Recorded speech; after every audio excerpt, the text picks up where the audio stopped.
मित्रांनो, राम राम. मी कृष्णा अत्रे आणि आपण बघत आहात माझं संवाद. महानगरपालिकेच्या निवडणुकीची रणधुमाळी संपलेली आहे. कालच जवळजवळ सगळ्या महानगरपालिकांची मतमोजणी पार पडलेली आहे आणि जवळजवळ स्पष्ट झालेलं आहे की 29 पैकी 25 ठिकाणी महायुतीची सत्ता येते आणि इतर ठिकाणी म्हणजे लातूर म्हणा किंवा परभणी म्हणा, भिवंडी म्हणा, मालेगाव म्हणा, असं वेगवेगळ्या पक्षांची सत्ता येताना दिसते. तर या सगळ्यामध्ये सगळ्यात गाजली ती BMCची निवडणूक. त्याला कारण पण होतं की उद्धव ठाकरे साहेबांच्या पक्षाने मोठी हाईट केलेली होती की मराठी माणूस, मराठी महापौर आणि मराठी अस्मिता, महाराष्ट्र म्हणजे आम्ही, मराठी म्हणजे उद्धव ठाकरेंचा शिवसैनिकच किंवा नगरसेवकच असला पाहिजे, अशी काही जी काही त्यांची घोषणा केली होती. आणि जवळजवळ 5 महिन्यापासून राजसाहेबांची युती करून दोन बंधू एकत्र आले आणि ठाकरे ब्रँड सगळ्या ब्रँडला पाणी पाजणारे वगैरे वगैरे बातम्या आपण सातत्याने पाहत होते.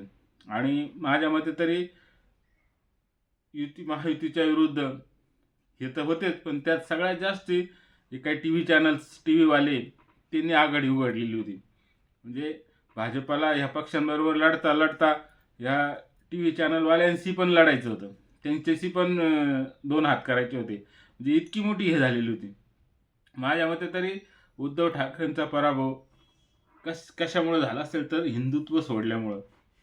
जे काही हिंदू हृदय सम्राट बाळासाहेब ठाकरेंची लिगसी होती, प्रखर हिंदुत्व, आणि त्या प्रखर हिंदुत्वाला जर तिलांजली दिली असेल उद्धव ठाकरे साहेबांनी तर अवघड आहे. आणि त्यांची जी रणनीती होती मित्रांनो, तीच खरं म्हणजे चुकीची होती. त्यांची रणनीती होती मराठी आणि मुस्लिम ही दोन्ही मतं, म्हणजे दोन्ही समाज एकत्र येऊन आपल्याला विजयी करतील. परंतु ओवेसींनी येऊन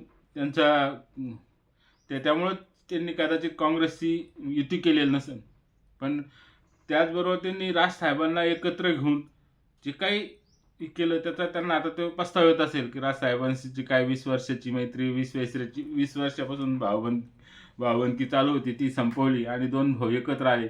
त्याच्यामुळे आता ठाकरे ब्रँडचा उदो उदो होणार असं तीच काय चर्चा या 5 महिन्यापासून महाराष्ट्रात चॅनलवाल्यांनी म्हणा, विश्लेषकांनी म्हणा, बुद्धिमंतांनी म्हणा, सगळ्यांनी लावली होती. त्याला आता ब्रेक बसेल.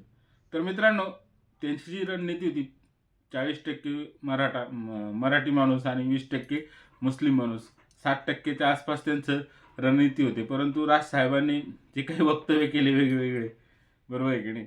आता याच्यामध्ये अनेक मराठी मतदारामध्ये काँग्रेस आहे, अनेक लोक आहे ना, भाजप आहे, शिंदे साहेब आहे, यांचं पण त्या मराठी मतावर डोळा आहे. म्हणजे जे काही 40% मराठी माणूस म्हटला जातो मुंबईमध्ये, त्याच्यामध्ये 4 ठिकाणची विभागणी झालेली. आज जरी आपण बघितलं सगळ्या आकडेवारीमध्ये उद्धव ठाकरे साहेबांना बऱ्यापैकी हिस्सा मिळालेला आहे. त्यामुळेच त्यांची एवढी जागा निवडून आलेली आहे. त्यात भाजपला थोडेफार जास्त मिळाले, शिंदे साहेबांना आहे, काँग्रेसला आहे. परंतु मुस्लिम मताची जी काही टक्केवारी होती ती काय त्यांना 100% मिळालेली नाही. त्याच्यात पण काँग्रेसने वाटा उचललेला आहे आणि त्यामुळे त्यांनी काँग्रेसबरोबर जर युती केली असती राजसाहेबांपेक्षा, असं मला वाटतं मित्रांनो, राजसाहेबांपेक्षा जर काँग्रेसची युती केली असती तर त्यांची सत्ता आज निश्चित आली असती.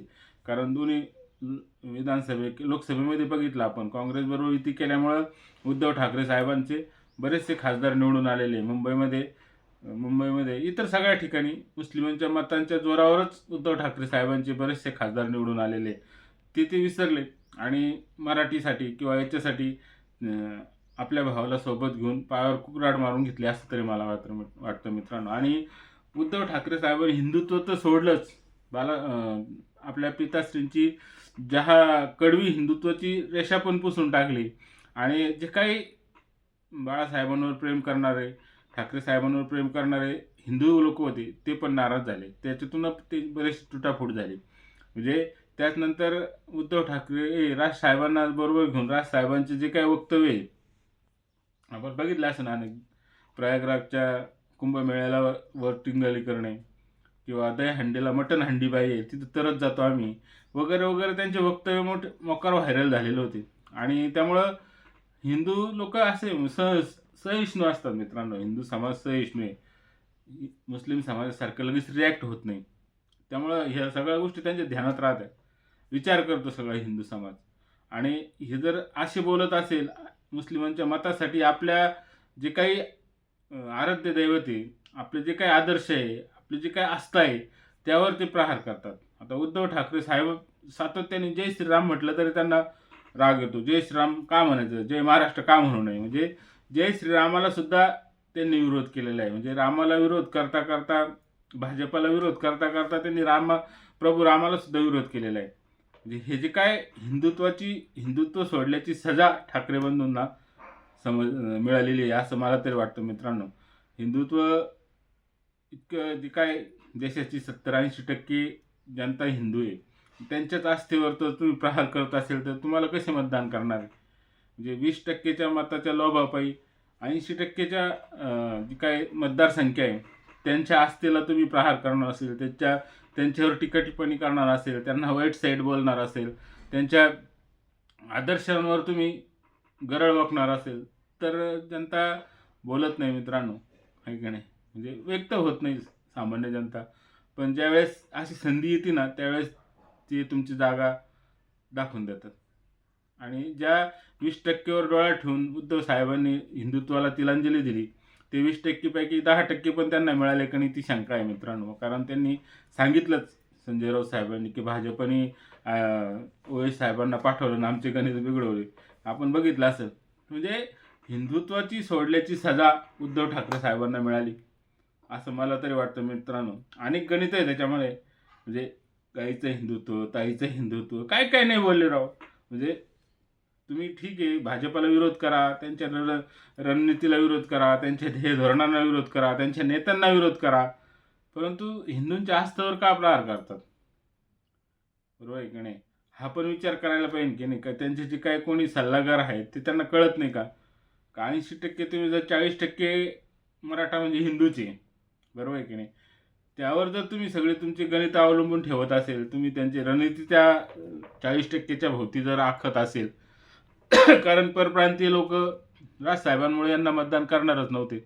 म्हणजे राजसाहेबांचे जे काही रसमलाई वगैरे वगैरे शब्द पाहिले, मराठी बोला नाही तर फटकून काढू वगैरे, म्हणजे सामान्य कार्यकर्ता सुद्धा त्यांचं ही भाषा बोलतो. तर जनता मूर्ख नाही, बरोबर आहे का नाही. यांना जर सत्ता दिली तर ती आपल्या काय करतील, म्हणजे माकडाच्या हातात कोलीत दिल्यासारखं होईल अशी स्थिती होती. म्हणून सामान्यतः विचार करतो आणि पुढचे धोके ओळखून यांचं आत्ताच यांना थांबवलेलं बरं म्हणून तुमच्या विरुद्ध मतदान करतं म्हणताना. म्हणजे जे काय 30-35% परप्रांतीय होते किंवा जवळजवळ 40% आसपास, त्यात गुजराती आले, साऊथ इंडियन आले, UP बिहारचे आले भैया, अनेक परप्रांतीय म्हणजे सगळेच आले. यातले मुस्लिम लोकांनी कदाचित दिला असेल, परंतु बहुसंख्य हिंदू लोकांनी उद्धव ठाकरे साहेबांच्या पक्षाला मतदान केलेलं नाही. म्हणजे हिंदुत्वाची राम मंदिराला विरोध, रामाला विरोध, हनुमान चालीसाला विरोध, कशाला विरोध केला नाही त्यांनी. म्हणजे आपल्या वडिलांची लिगसी होती, प्रखर हिंदुत्ववादी नेता म्हणून त्यांची आज पण गणना केली जाते आणि भविष्यात चंद्र सूर्य तारे तोपर्यंत त्यांची गणना केली जाईल. हिंदू हृदय सम्राट म्हणूनच बाळासाहेब ठाकरेचं नाव आदराने घेतलं जाईल भारतामध्ये. म्हणजे त्या व्यक्तीने घराच्या बाहेर न पडता घरात, म्हणजे मुंबईमध्ये राहून अख्ख्या देशाचं राजकारण फिरवलेलं होतं. अख्ख्या देशाची दरारा त्यांचा होता. त्यांच्या विरुद्ध बोलायची हिंमत कोणामध्ये नव्हती. पण आज साधे लोक, म्हणजे तुम्ही जर जी काही आपली लिगसी सोडली किंवा आपली जी काही मजबूत गोष्ट आहे तिला जर तिलांजली दिली तर लोक तुमच्याकडे येणार नाही ना मित्रांनो. म्हणून आज ही स्थिती राजसाहेबांची झालेली आहे, उद्धव ठाकरे साहेबांची झाली. राजसाहेबांचं तर काय ते बोलतात फक्त, लोक हसण्यावारी किंवा मनोरंजनापुरती त्यांना स्वीकारतात आणि सोडून देतात. म्हणजे सत्तास्थानी त्यांना येऊन देत नाही. म्हणून आता तरी ह्या लोकांनी आपल्या भाषेवर, आपल्या बोलण्यावर विचार करायला हवा. आता जवळजवळ 3-4 वर्ष तर निवडणूक आहे नाही, या कालावधीमध्ये आपले जे मागचे वक्तव्य आहे ते आठवावं आणि इथून पुढं तरी जनतेच्या आदर्शांवर किंवा आदर्श स्थानावर किंवा त्यांच्या धर्मावर, त्यांना जी काही आवडती गोष्ट आहे त्यावर प्रहार करू नये असं मला तर वाटतं मित्रांनो. म्हणून हा जो पराभव आहे तो हिंदुत्व नाकारल्याचा पराभव आहे उद्धव ठाकरे साहेबांचा असं मला वाटतं मित्रांनो. विषय जर आवडला चॅनल सबस्क्राईब करा, लाईक करा आणि व्हिडिओ पाहिल्याबद्दल धन्यवाद.